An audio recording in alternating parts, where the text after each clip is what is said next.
আমার মনে হয় আল্লাহু আকবার শব্দটা শুনলে আমি বেশ ভয় পেতাম। আমার অনেক ভুল ধারণা ছিল, মনে করতাম মুসলিম নারীরা অবদমিত থাকে।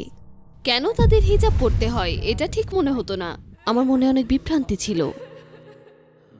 আমি এমন মেয়ে ছিলাম, যখন রাস্তায় বেরোতাম চাইতাম মানুষ আমার দিকে দেখুক, কিন্তু যদি খারাপ লোক তাকাতো তাহলেও বিরক্ত হতাম। পবিত্র কুরআন পড়া শুরু করেছিলাম একরকম দাম্ভিকতা থেকে, কারণ চেয়েছিলাম অসঙ্গতিগুলো খুঁজে বের করতে। ইসলাম অনেকভাবে নারীদের মুক্তি দেয়, এটা নারীদের রাখে অনেক উচ্চ মর্যাদায়। আমার মনে হতো নারীরা অবদমিত। তারপর ইসলাম নিয়ে পড়া শুরু করলাম আর বুঝলাম না, সমাজই আসলে নারীদের দমন করছে।